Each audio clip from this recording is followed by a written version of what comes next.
cela ne fonctionne pas, en fait, il résulte d'une mauvaise compréhension de la part des collaborateurs, c'est-à-dire qu'en fait les collaborateurs soit perçoivent une incapacité de l'organisation à se transformer, c'est-à-dire qu'en fait la direction n'a pas su répondre aux attentes qui concernent justement la mise en œuvre de la transformation. Une incapacité aussi en raison, je dirais, de moyens qui n'étaient pas suffisants par rapport à l'objectif qui était défini.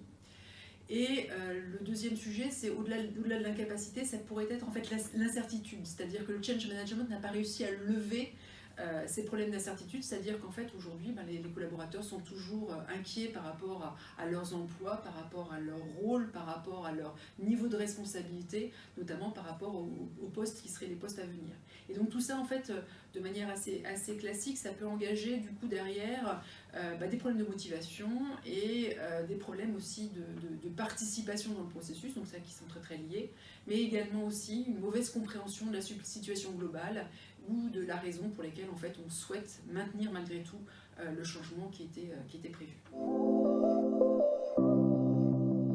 Alors oui, on peut limiter ces risques tout à fait, notamment à travers justement des actions très concrètes pour déjà d'une part de diagnostic, tout simplement, dire pourquoi est-ce qu'on en est arrivé là, et après derrière de plans d'action pour justement mieux faire communiquer notamment la direction générale à nouveau sur les enjeux de cette transformation et son déploiement en mode projet, donc revenir sur des choses basiques, c'est-à-dire l'échéance du projet, la composition de l'équipe, le plan d'action, etc. Proposer également une meilleure communication, notamment de la part des directions métiers, essentiellement pour responsabiliser les collaborateurs. Là, c'est vraiment le rôle de l'humain et qu'est-ce qu'on attend des collaborateurs dans le process, notamment managérial, c'est-à-dire où est-ce qu'il est, qu'est-ce qu'il fait, etc. Et puis on peut également mettre en place essentiellement de la communication de la part de la DRH sur le contour des futurs rôles, des postes et leur place en organisation. Donc là, vous êtes en train de me poser la question de savoir quelle serait la situation d'échec en fait de nos solutions de maîtrise. Et bien malheureusement, les impacts, on les connaît déjà. Ça serait d'une part des conflits, mais qui a priori en fait ça reste malgré tout un comportement qui est plutôt sain dans la mesure où en fait ça va permettre malgré tout de renouer de l'échange avec les réfractaires.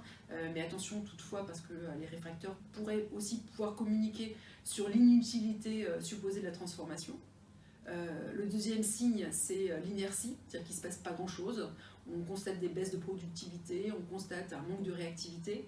Et puis en dernier lieu, et là j'ai envie de dire, malheureusement c'est trop tard, c'est la démotivation avec son lot derrière de départ ou d'absentéisme.